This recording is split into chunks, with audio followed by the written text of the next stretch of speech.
मुरली अमृत की धारा है धारा, जो देती दुखों से किनारा। मुरली अमृत की धारा है धारा, जो देती दुखों से किनारा। भूले जीवन में हो जाए शिव बाबा मुरली में समझाए। भूले जीवन में हो जाए शिव बाबा। ओम शांति। आज की तारीख है 29 दिसंबर 2023 के बाबा के साकार महावाक्य। मीठे बच्चे, परेशानियों में मूंझना छोड़ मन मना भव रहो। बाप और बरसे को याद करो, पवित्र बनो और बनाओ। बाबा ने प्रश्न पूछा, शिव बाबा तुम बच्चों से अपनी पूजा नहीं करवा सकते हैं, क्यों? बाबा ने उत्तर दिया, बाबा कहते, मैं तुम बच्चों का मोस्ट ओबीडिएंट सर्वेंट हूँ। तुम बच्चे मेरे मालिक हो। मैं तो तुम बच्चों को नमस्ते करता हूँ। बाप है निरहंकारी, बच्चों को भी बाप समान बनना है। मैं तुम बच्चों से अपनी पूजा कैसे कराऊंगा? मेरे पैर भी नहीं हैं जिसको तुम धुलाई करो। तुम्हें तो खुदाई खिदमतगार बन बिशप की सेवा करनी है। गीत, निर्बल से लड़ाई बलवान की। निर्बल से लड़ाई बलवान की, निर्बल से लड़ाई बलवान की। ये कहानी है दिए की और तूफान की। ओम शांति। निराकार शिव भगवानुवाच। शिव बाबा निराकार है और आत्माएं जो शिव बाबा कहती हैं वह भी असल में निराकार हैं। निराकारी दुनिया में रहने वाले हैं, यहाँ पाठ बजाने के लिए साकार बने हैं। अब हम सबको तो पैर हैं, श्री कृष्ण को भी पाँव हैं। पैर पूछते हैं ना, शिव बाबा कहते हैं मैं तो हूँ ओबीडिएंट। मेरे पैर है नहीं जो तुमसे पैर धुलाऊं व पूजा कराऊं। सन्यासी पैर धुलाते हैं ना, गृहस्थी लोग जाकर उनके पैर धोते हैं। पैर तो मनुष्यों के हैं, शिव बाबा को पैर ही नहीं है जो तुमको पैर की पूजा करनी पड़े। यह है पूजा की सामग्री। बाप कहते हैं मैं तो ज्ञान का सागर हूँ, मैं अपने बच्चों से कैसे पैर धुलाऊंगा। बाप तो कहते हैं वंदे मातरम। माताओं को फिर क्या कहना है? हाँ, खड़े होकर कहेंगे शिव बाबा नमस्ते। जैसे सलाम वालेकुम कहते हैं ना, सो भी बाप को पहले नमस्ते करना पड़ता है। कहते हैं आई एम मोस्ट ओबीडिएंट, बेहद का सर्वेंट हूँ। निराकार और निरहंकारी कितना है, पूजा की तो बात ही नहीं।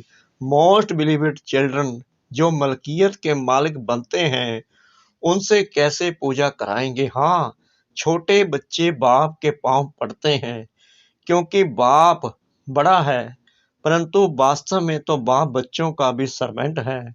जानते हैं कि बच्चों को माया बहुत तंग करती है, बहुत कड़ा पाठ है, बहुत अपार दुख अर्जुन आने वाले हैं। यह सारी बेहद की बात तभी बेहद का बाप आते हैं।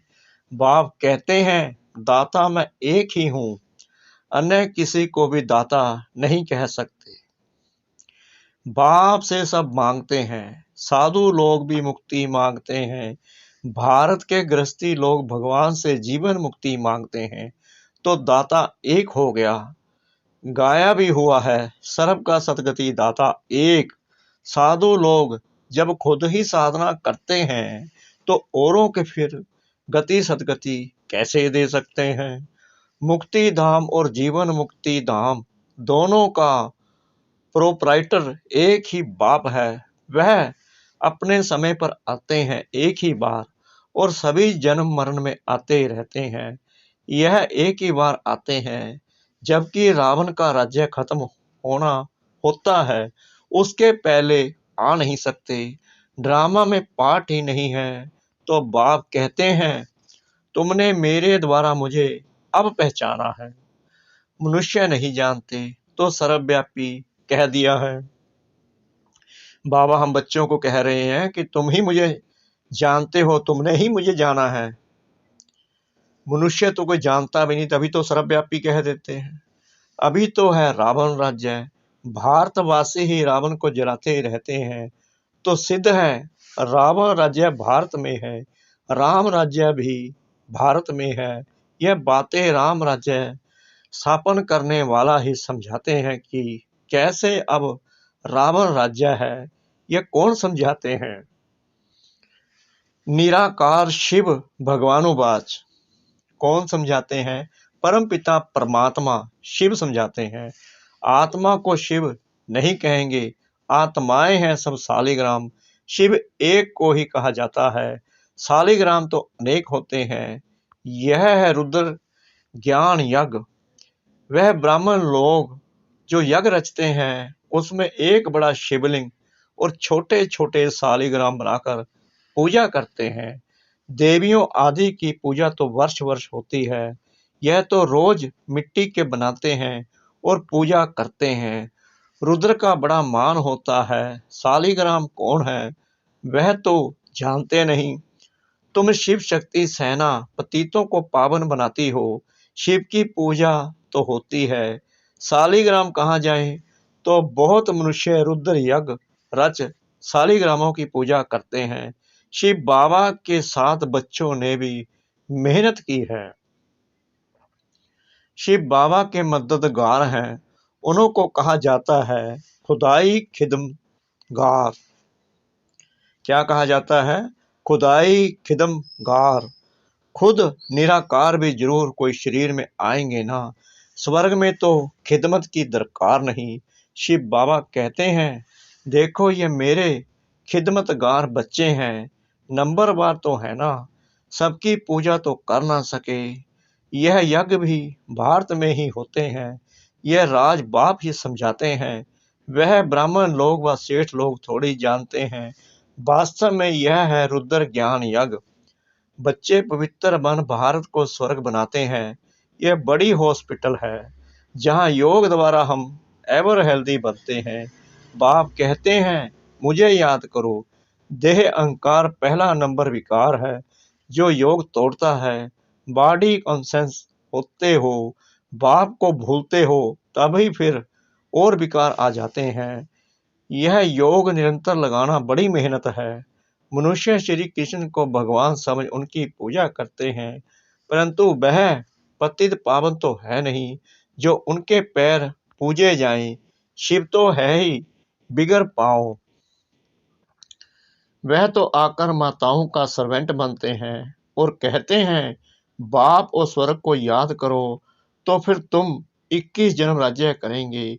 21 पीढ़ी गाई हुई है और धर्मों में नहीं गाई जाती। किसी भी धर्म वाले को 21 जन्म स्वर्ग की बादशाही नहीं मिलती है। यह भी ड्रामा बना हुआ है। देवता धर्म वाले जो और धर्मों में मिक्स हो गए हैं, वह फिर निकल आएंगे। स्वर्ग के सुख तो अपरम अपार हैं। नई दुनिया नए मकान में अच्छा सुख होता है। थोड़ा पुराना होने में कुछ न कुछ दाग हो जाते हैं, फिर रिपेयर किया जाता है। तो जैसे बाप की महिमा अपरम अपार है, वैसे स्वर्ग की महिमा भी अपरम अपार है, जिसका मालिक बनने का तुम पुरुषार्थ कर रहे हो और कोई स्वर्ग का मालिक बना ना सके। तुम बच्चे जानते हो विनाश की सीन बड़ी दर्दनाक है। उनके पहले बाप से बरसा लेना चाहिए। बाप कहते हैं, अब मेरे बनो, अर्थात ईश्वरीय गोद लो। शिव बाबा बड़ा है ना, तो तुमको प्राप्ति बहुत है। स्वर्ग के सुख अपरंपार है। नाम सुनते ही मुख पानी होता है। कहते भी हैं फलाना स्वर्ग पधारा।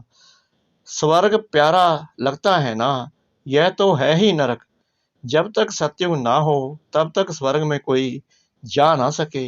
बाप समझाते हैं, यह जगदम्बा जाकर फिर स्वर्ग की महारानी लक्ष्मी बनती है। फिर बच्चे भी नंबरवार बनते हैं। मम्मा बाबा जास्ती पुरुषार्थ करते हैं, राज्य तो वहां बच्चे भी करेंगे ना, सिर्फ लक्ष्मी नारायण तो नहीं करेंगे। तो बाप आकर मनुष्य से देवता बनाते हैं, पढ़ाते हैं। अगर कहते श्री कृष्ण बनाते हैं तो फिर श्री कृष्ण को तो ले गए हैं द्वापर में। द्वापर में तो देवता होते नहीं। सन्यासी कह ना सके कि हम स्वर्ग जाने के लिए रास्ता बताते हैं, उसके लिए तो भगवान चाहिए। कहते हैं मुक्ति जीवन मुक्ति के द्वार कलयुग के अंत में खुलेंगे। यह है रुद्र ज्ञान यज्ञ। मैं हूँ शिव रुद्र और यह है शालिग्राम। यह सब शरीरधारी हैं, मैंने शरीर का लोन लिया हुआ है। यह सब ब्राह्मण हैं, ब्राह्मण बिगर यह ज्ञान कोई में होता नहीं, शूद्रों में भी नहीं है। सतयुग में देवी देवताएं तो पारस बुद्धि थे, जो बाप ही अब बनाते हैं।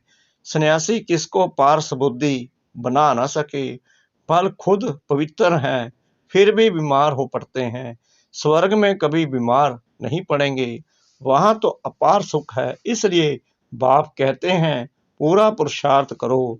रेस होती है ना, यह है रुद्र माला में पिरोने की रेस। अहम आत्मा को दौड़ी लगानी है योग की।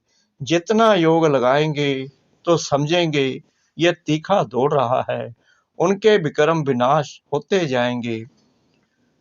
तुम उठते बैठते चलते फिरते यात्रा पर हो। किस यात्रा पर? याद की यात्रा पर, यानी बाबा की याद। बुद्धि योग की यह बहुत अच्छी यात्रा है। तुम कहते हो ऐसे स्वर्ग के अपरंपार सुख पाने के लिए पवित्र क्यों नहीं रहेंगे? हमको माया हिला नहीं सकती, प्रतिज्ञा करनी होती है। अंतिम जन्म है, मरना तो है ही, तो क्यों नहीं बाप से बरसा ले में। कितने बाबा के बच्चे हैं, प्रजापिता है तो जरूर नई रचना रचते हैं। नई रचना होती है ब्राह्मणों की। ब्राह्मण है रूहानी सोशल वर्कर। देवता तो प्रहलाद भोगते हैं, तुम भारत की सर्विस करते हो, इसलिए तुम ही स्वर्ग के मालिक बनते हो। भारत की सर्विस करने में सबकी सर्विस हो जाती है। तो यह है रुद्र ज्ञान यज्ञ। रुद्र शिव को कहा जाता है, ना कि श्री कृष्ण को।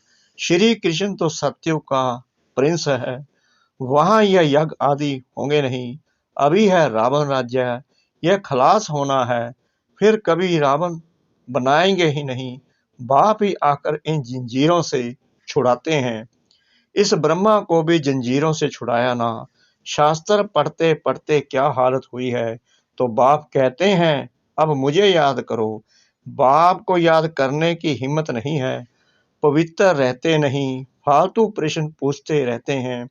तो बाप कहते हैं मन मना भव।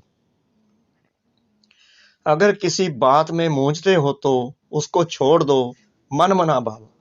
ऐसे नहीं कि प्रश्न का रेस्पॉन्स नहीं मिला तो पढ़ना ही छोड़ दो। कहते हैं भगवान है तो रिस्पॉन्स क्यों नहीं देते?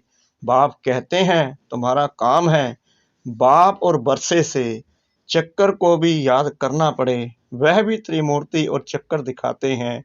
लिखते हैं सत्यम जयंते, परंतु अर्थ नहीं समझते। तुम समझा सकते हो। शिव बाबा को याद किया तो सूक्ष्म वतनवासी ब्रह्मा विष्णु शंकर भी याद आएंगे, और सप्तदर्शन चक्र को याद करने से विजंती हो जाएंगे। जयंते माना माया पर जीत पहनेंगे। कितनी समझ की बात है।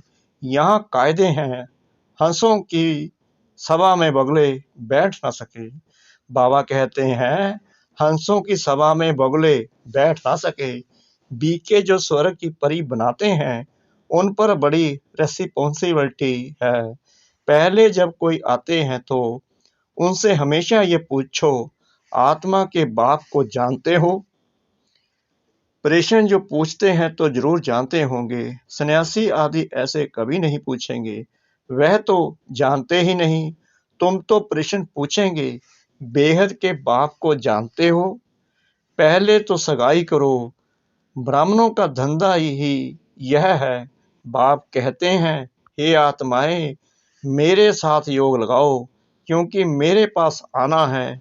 सतयुगी देवी देवताएं बहुत काल से अलग रहे हैं, तो पहले पहले ज्ञान भी उनको ही मिलेगा।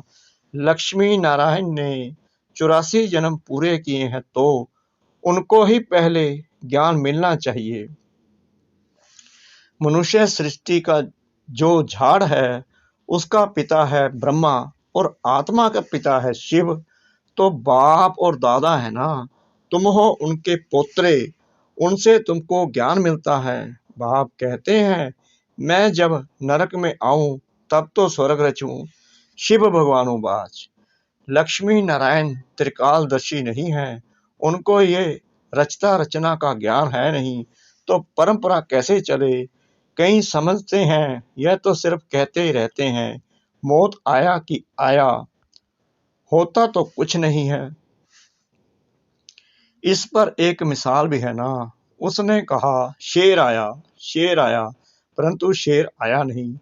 आखिर एक दिन शेर आ गया, बकरियां सब खा गया। ये बातें सब यहाँ की हैं। एक दिन काल खा जाएगा, फिर क्या करेंगे। भगवान का कितना भारी यज्ञ है, परमात्मा के सिवाय तो इतना बड़ा यज्ञ कोई रच न सके। ब्रह्मावंशी ब्राह्मण कहलाकर पवित्र ना बना तो यह मरा। शिव बाबा से प्रतिज्ञा करनी होती है, मीठा बाबा, स्वर्ग का मालिक बनाने वाला बाबा, मैं तो आपका हूँ, अंत तक आपका होकर रहूंगा। ऐसे बाप को अथवा साजन को फार गति दी तो महाराजा महारानी बन नहीं सकेंगे। अच्छा, मीठे मीठे सिकराते बच्चों प्रति माता पिता बाप दादा का याद प्यार और गुड मॉर्निंग। रूहानी बाप की रूहानी बच्चों को नमस्ते। हम रूहानी बच्चों की रूहानी बाप दादा को श्रद्धा भरी प्रेम भरी नमस्ते। शुक्रिया बाबा, शुक्रिया बाबा, शुक्रिया बाबा इस मीठी मीठी मीठी मुरली के लिए। धारणा के लिए मुख्य सार। नंबर 1, सच्चा खुदाई खिदमतगार बन। भारत को स्वर्ग बनाने में बाप को पवित्रता की मदद करनी है। रूहानी सोशल वर्कर बनना है। नंबर 2, किसी भी प्रकार के प्रश्नों में मूझकर पढ़ाई नहीं छोड़नी है। प्रश्नों को छोड़ बाप और बरसे को याद करना है। वरदान, हदों से पार रह सबको अपने पन की महसूसता कराने वाले अनुभवी मूर्त भाव। जैसे हर एक के मन से निकलता है मेरा बाबा, ऐसे सभी के मन से निकले कि यह मेरा है। बेहद का भाई है या बहन है, दीदी है, दादी है, कहाँ भी रहते हो लेकिन बेहद सेवा के निमित्त हो। हदों से पार रहकर बेहद की भावना, बेहद की श्रेष्ठ कामना रखना, यही है फॉलो फादर का नाम। अभी इसका प्रैक्टिकल अनुभव करो और कराओ। वैसे भी अनुभवी बुजुर्ग को पिताजी काका जी कहते हैं। ऐसे बेहद के अनुभवी अर्थात सबको अपनापन महसूस हो। स्लोगन, उपराम स्थिति द्वारा उड़ती कला में उड़ते रहो तो कर्म रूपी डाली के बंधन में फंसेंगे नहीं। उपराम स्थिति द्वारा उड़ती कला में उड़ते रहो तो कर्म रूपी डाली के बंधन में फंसेंगे नहीं। ओम शांति।